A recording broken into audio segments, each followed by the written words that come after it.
আমার নিজেকে বড্ড হালকা লাগছে। মনে হচ্ছে আমি অনেক বড় অপরাধ থেকে আজ মুক্তি পেয়েছি। আমি এতটা দিন যে মিথ্যেটাকে বয়ে নিয়ে বেড়াচ্ছিলাম, সেই মিথ্যেটা আজ আমার মাথার উপর থেকে সরে গেছে। আমি সত্যি অনেক হালকা হতে পেরেছি। তোকে তোর আসল পরিবারের কাছে ফিরিয়ে দিতে পেরেছি। এ যে আমার কতটা আনন্দের, সেটা তোকে বলে বোঝাতে পারবো না মা। তবে চাঁদনি মা, তুই খুশি তো? চাঁদনি কোনো কথা না বলে চুপচাপ দাঁড়িয়ে থাকে। কি হলো কি চাঁদনি মা, তুই এখানে চুপচাপ দাঁড়িয়ে আছিস কেন?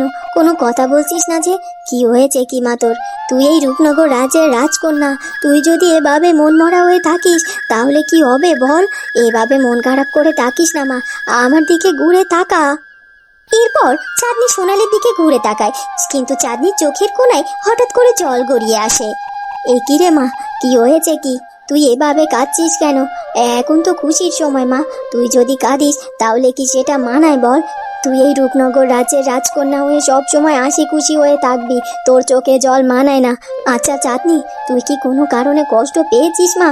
আমাকে বল, তুই কি রূপনগর রাজ্যের রাজকন্যা হয়ে খুশি নোস? মা, আমি রূপনগর রাজ্যের রাজকন্যা, এটা জানার পর সত্যি আমার ভীষণ ভালো লেগেছে। আমি তো কখনো কোনোদিন স্বপ্নেও ভাবতে পারিনি যে আমি এত বড় রাজ্যের রাজকন্যা। আমি সত্যি ভীষণ খুশি, কিন্তু তারপরও আমার মনটার ভেতর কেন জানি না বড্ড কষ্ট হচ্ছে।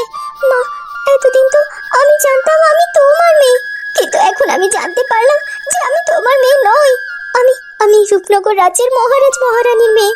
সত্যি বলতে এতদিন তো তোমাকে আমি মা বলে জেনে এসেছি, আর এখন থেকে কিনা অন্য কাউকে আমাকে মা বলে ডাকতে হবে, এটা ভেবে আমার বড্ড কষ্ট হচ্ছে মা, বড্ড কষ্ট হচ্ছে।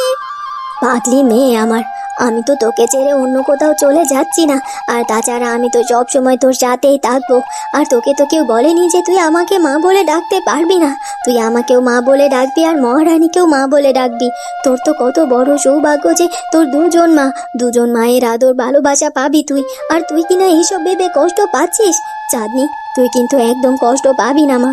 তুই এখন থেকে সব সময় হাসি মুখে থাকবি, আর এটা দেখেই তো আমার ভালো লাগবে। তবে মা, তোকে আমি আরো আগেই সুখ দিতে পারতাম, কিন্তু আমি যে স্বার্থপর হয়ে গিয়েছিলাম, তাই তো সত্যিটাকে লুকিয়ে রেখেছিলাম। তুই আমায় ক্ষমা করে দিস মা, ক্ষমা করে দিস। না না মা, তুমি আমার কাছে ক্ষমা চাইবে না। তুমি যা করেছো তোমার সন্তানকে আগলে রাখার জন্য করেছো, এতে তো কোনো অন্যায় নেই। তখনই দাসী সেখানে এসে উপস্থিত হয়।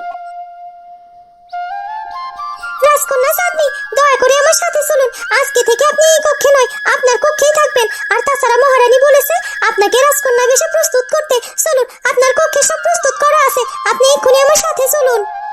হ্যাঁ মা, যা মা যা, চাঁদনি যা। আমিও যে তোকে রাজকন্যা বেশে দেখতে চাই।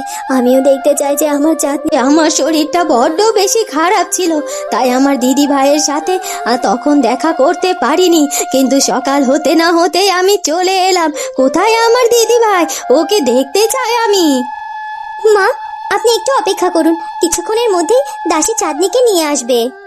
কি বলছো কি? কিছুক্ষণের মধ্যে চাঁদনিকে দাসী নিয়ে আসবে? কিন্তু চাঁদনি কোথায়? ওদেরকে কোথায় পাঠিয়েছো তুমি ফুলকুমারী? আসলে মা, চাঁদনি রূপনগর রাজ্যের রাজকন্যা।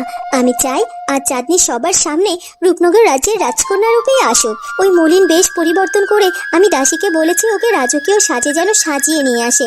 ওকে দেখে যেন মনে হয় যে সত্যি রূপনগর রাজ্যের রাজকন্যা। বাবা, এটা তুমি বেশ ভালো করেছো। আমি আজ আমার নাতনিকে দেখবো, তাও আবার রূপনগর রাজ্যের রাজকন্যার বেশে। এটা ভেবেই তো আমার ভীষণ আনন্দ হচ্ছে। কিন্তু ওরা কখন আসবে সেটা বলো তো মা। মা, ওরা কিছুক্ষণ আগে গিয়েছে। আমার মনে হয় খুব অল্প সময়ের মধ্যে দাসীরা ওকে প্রস্তুত করে নিয়ে আসবে। আপনি একটু অপেক্ষা করুন। হ্যাঁ হ্যাঁ, অপেক্ষা তো করবই। আমার একমাত্র নাতনি এই রূপনগর রাজ্যের ভবিষ্যৎ উত্তরাধিকারিণী আমার সামনে নতুন রূপে আসবে, আর সেটা কিছুক্ষণ পরই। আর সেটা দেখার জন্য আমি অপেক্ষা তো করবই ফুলকুমারী। কিন্তু সত্যি বলতে আসলে না, আমি ধৈর্য ধরে রাখতে পারছি না।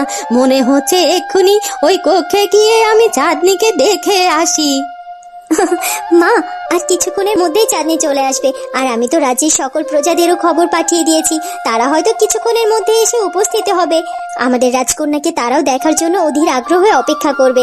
তারা মধ্যাহ্নের ভোজটা এখানে সম্পন্ন করে আমাদের রাজকন্যা চাঁদনিকে দেখে তাকে আশীর্বাদ করে তারপর যাবে মা। বাবা, এটা তো খুব ভালো কথা মা।